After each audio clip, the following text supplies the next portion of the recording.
Welcome to this lecture about hidden Markov models and dynamic programming. This is a very basic introduction to the subject, and it's aiming for bioinformatics for microbiology.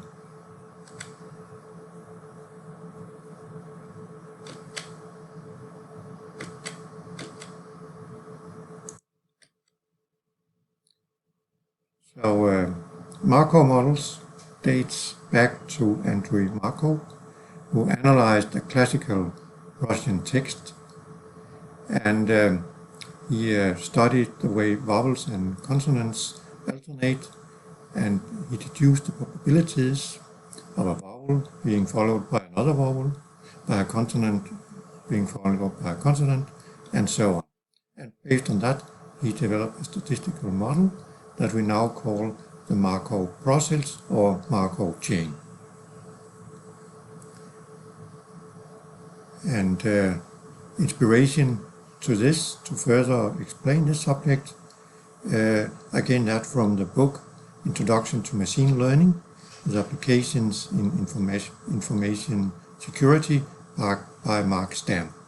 And this book is very much recommended, especially for biologists who want to introduce to algorithms used for bioinformatics. In bioinformatics, we are interested in profile hidden Markov models that can be used to model multiple alignments of protein families.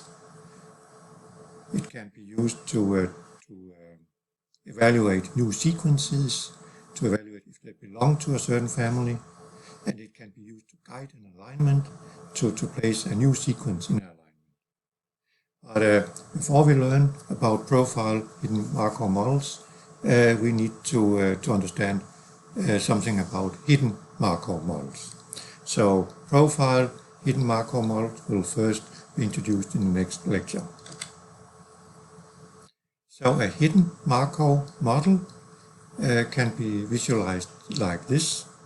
We have certain observed states, and then based on the observed states, we want to model a hidden process. So the notation is here.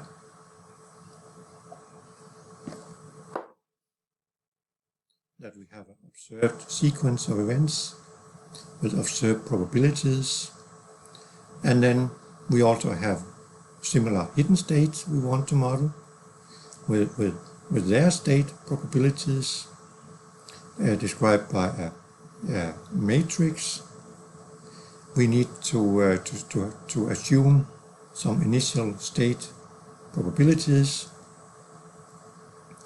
and we can look at a certain length of observation time, t, and then we also need to consider how many states we have in the model. So in the example we're going to describe here, we have only two states, a hot year and a cold year, that we can annotate as 0 and 1. So further with this example, the growth rings are the observed states, and we want to model cold and hot years in the past. We know that there's a relationship between the size of growth rings in trees and also how hot or cold the year was, the tree's summer. And we also know that temperature recordings have only been going on systematically for about 100 years. So if we want to go several hundred years back in time, we need to model this in some way. And that can, for instance, be done with this hidden Markov model, looking at the growth rings. So the states are hidden because in the past we didn't know hot and cold years. And then we are using some assumptions For instance, that a hot year is followed by a hot year with a probability of 0.7, and similar cold year followed by cold year by 0.6. And then we can set up this matrix where the rows have to summarize to 1, and by this we similar get the probabilities for a cold year being followed by a hot year, and hot year followed by cold year. Then we need to model probabilities between if we observe a small growth ring, it is more likely to be related to a cold year, and similar at a large growth ring is more likely to be related to a hot year. So we also need to place these conditions. So we continue with the rotation we have just given here, and we also need to define the initial states, and they are 0.6 for hot year and 0.4 for cold year. And then we will observe a 4-year period, and we actually like to predict the weather based on the observation of a small growth ring followed by a medium growth ring size, followed by a small growth ring, followed by a large growth ring. And there are two solutions to this. I mentioned hidden Markov model, but we can actually also use dynamic programming. So first we have to fill in our matrices and probabilities with these conditions we have just given. For instance, the probability of a hot year followed by a hot year by 2 cold years is the initial probability is 0.6 times 0.1. It's the observed growth ring size, and continue with a hot year probability of a hot year, again by the growth ring size, and then we continue, and then we can work out the probability. Just let me see if I can get a better pointer. This one is good. Then the probability of 2 hot years followed by 2 cold years will be 0.000212. We then continue for all different combinations of a cold and cold years, and we can work out the probabilities. And then if we want to use dynamic programming, we simply select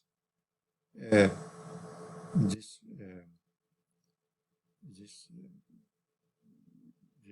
event of with the one with the highest probability, and that turned out to be 3 cold years followed by a hot year.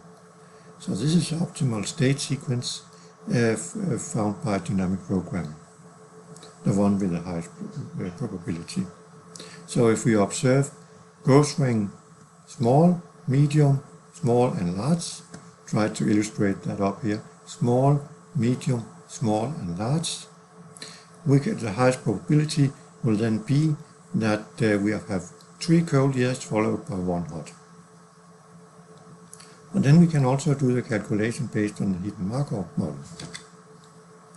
So to get that, we simply sum up the probabilities with a H first and cold first, cold year first, and we do that for the different growth ring sizes, and then we can see we get the highest probability for a cold year, followed by a hot year, followed by a cold year, followed by a hot year.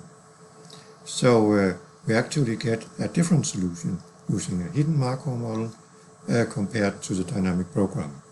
So actually we see the difference is mainly this hot year here, which is cold in the dynamic programming example. So to sum up, so we can solve 3 kinds of problems with hidden Markov models. we can calculate a score, probability, for an observed sequence given the model. We can also try to uncover the hidden part of the Markov model. And that is what we just demonstrated. And then we can also determine the model that maximizes the probability for the observed states. So in the next lecture on the preparation, we will introduce the profile hidden Markov model. It's actually more relevant for bioinformatics, and it's introduced in chapter 3 of this book by Mark Stan. But we needed to have some understanding of the hidden Markov models before we can proceed with the profile hidden models, because it's an extension and unfortunately a little more complicated. So thank you for your attention. This is the end of this lecture.